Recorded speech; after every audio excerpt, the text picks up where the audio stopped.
Video games aren't often seen as an art. It's not that art doesn't exist in the medium, but it's lost in the AAA industry driven by profits and releases of the same game year after year. AAA games may be more the same, but indie titles can dare to be different. Some can even be considered art.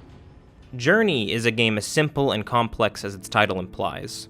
It's a short 2-hour game from that game company based in Los Angeles, and the game is 6 years old, but it is still well worth playing through.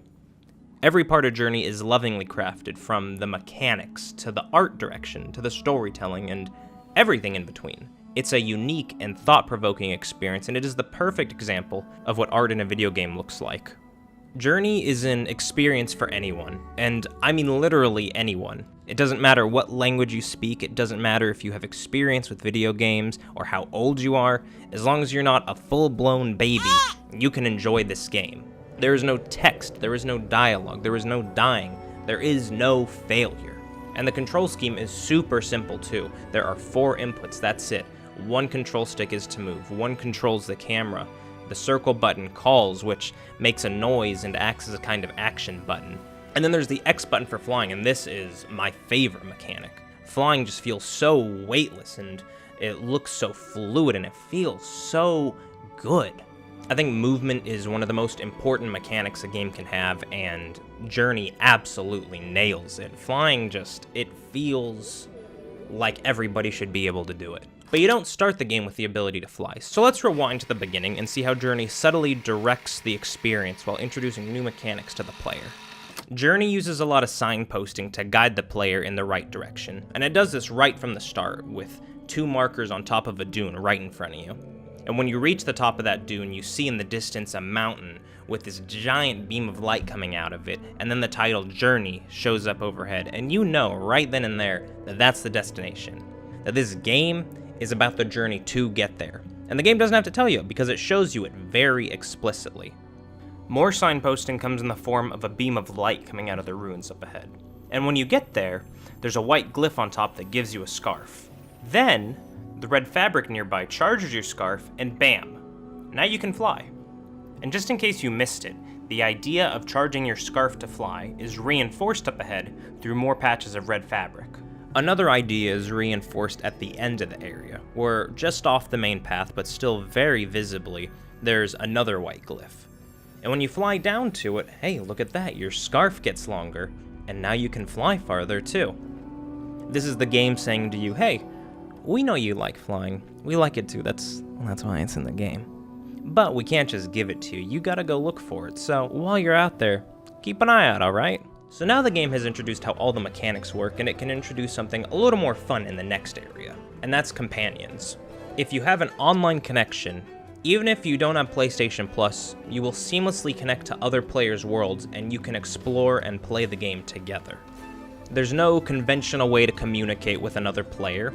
You can't text or voice chat each other. The only thing you can do is use the call button. There's no real way to grief each other, so you can either cooperate or ignore each other. But standing near another player charges your fly juice, so there's some incentive to cooperate right there. On my first playthrough, I met another player here, and we played through the entire game together. And when we found a secret, we would stand over it and we would hit the call button and wait patiently for them to show up. And we played through the entire game like this, and they were a stranger before we played the game, and they were still a stranger afterwards, but in that moment when we played together, we were companions, we were friends. And it was a wonderful experience. I still don't know that person, but there's just something so special about playing a game with somebody else. It stops being my experience and it starts being our experience, and there's just something so meaningful about that versus playing alone. And it's a beautiful thing, much like my next point, and that's the entire rest of the game, am I right? Journey is a visual experience. The landscapes are huge and feel so much larger than life. It makes you feel so insignificant in their never-endingness, and it's wonderful. It makes the journey that much more meaningful and impactful. You start in the orange, sandy desert that seems to go on never-ending, with ruins dotting the landscape that become more and more prevalent as you progress until eventually you fall into one of them, and the orange disappears into blue and dark tones, with occasional light beams coming down from up above. The environment is dark and it is desolate, it is creepy. And when you finally climb out of it, the warm is gone forever, and now you're in an aggressively cold mountain in the middle of a storm. Mother Nature blows you around, knocks you over, and doesn't care about you. The weather is so unforgiving that it drains your fly juice just by being there, so good luck with that.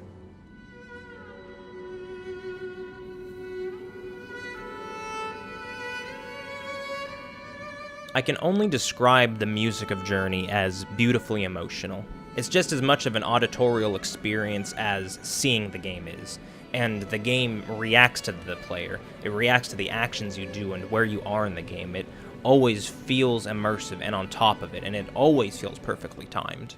But in this regard, the game can speak better for itself than I can.